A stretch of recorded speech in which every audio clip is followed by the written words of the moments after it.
Hi everyone, and welcome to day 12 of my Chromatic Harmonica practice log. So last night I was doing some maintenance on my Hohner 270 Super Chromatica and needed to replace a couple of Windsaver valves. As I was doing that, I thought it would be a good idea to show how to replace Windsaver valves on a Chromatic Harmonica. So I have this Hohner CBH 2016 harmonica that I picked off of eBay recently, and you can see it's in pieces. So you might have heard about these. They kind of have a little bit of a cult following. They are supposed to be fantastic harmonicas. I don't know yet.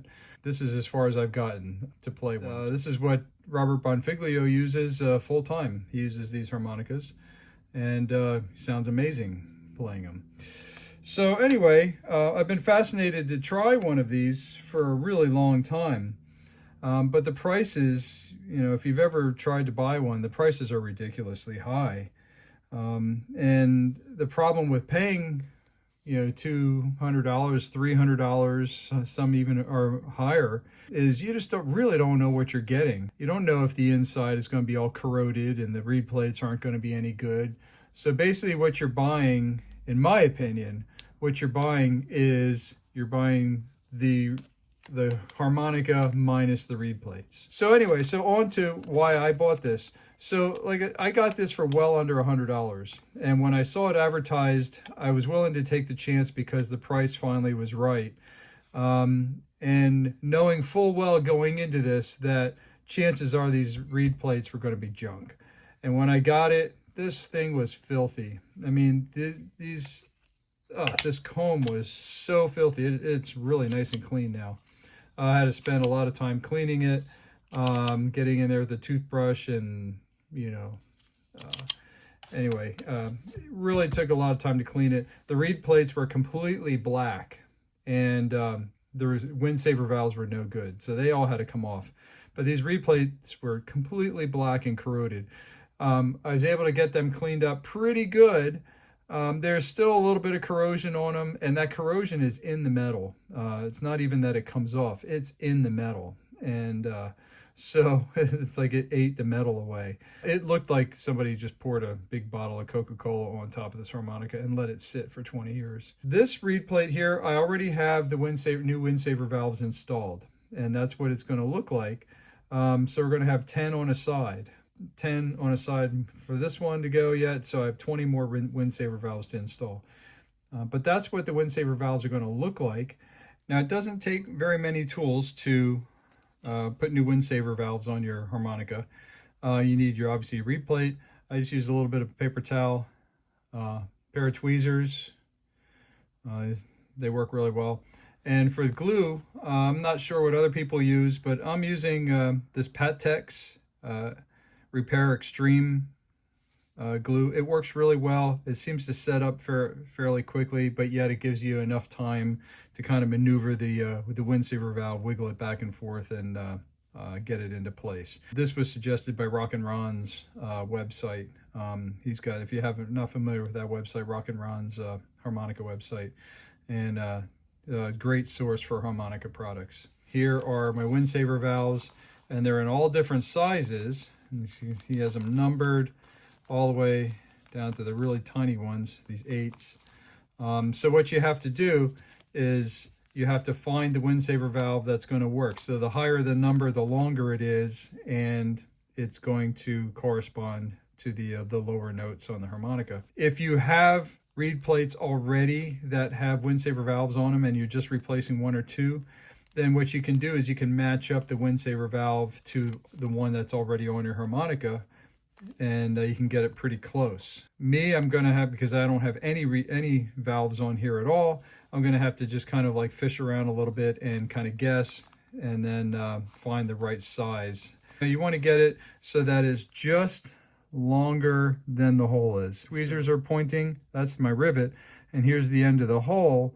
And so I want my Windsaver valve to cover just the end of the hole there. So for example, right here, I have my rivet right here, and the end of the hole is just inside where this Windsaver valve is. Okay, so I determined my Windsaver valve is going to be the size 22, and you can see I have it here.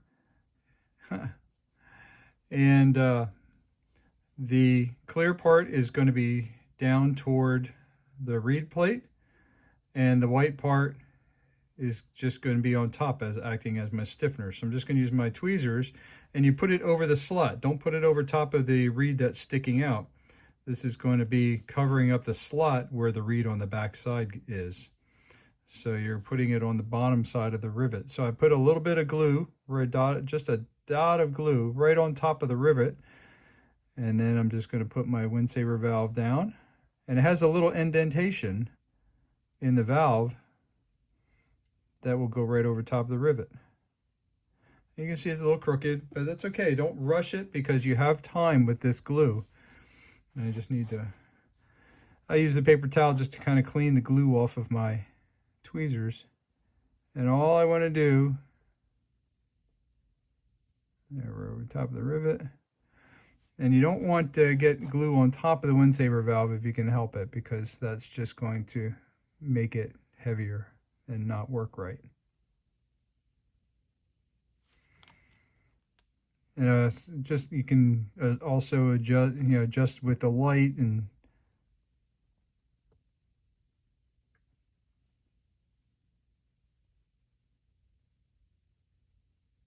go down a little bit more.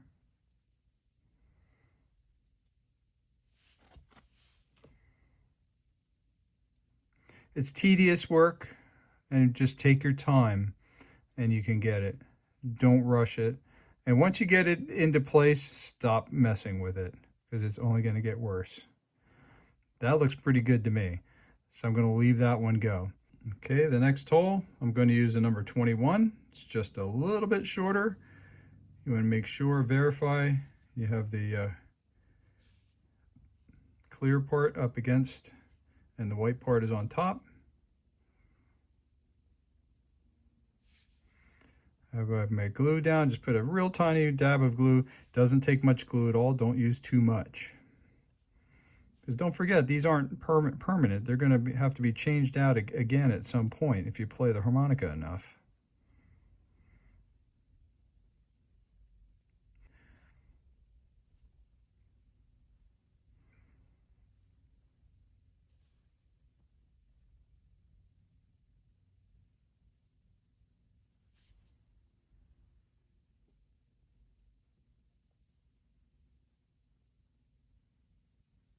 Oh, that looks pretty good.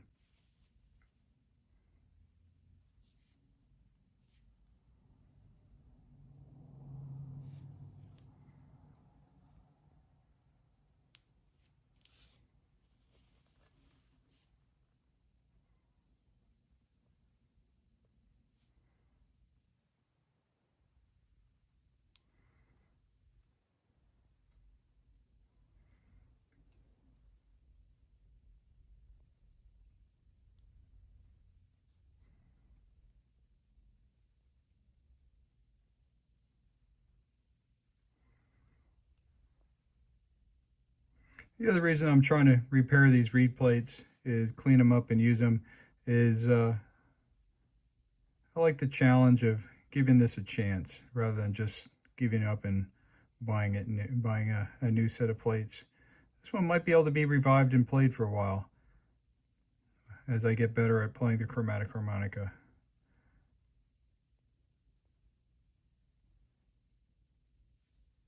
Looks pretty good.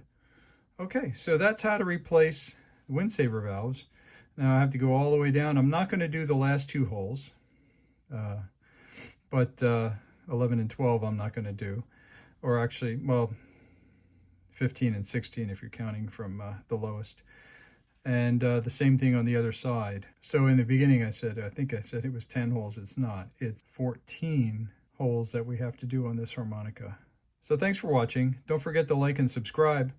Leave a comment down below if you've ever changed Windsaver valves on your chromatic harmonica, or even put in new valves on your diatonic harmonica. Okay, we'll see you tomorrow.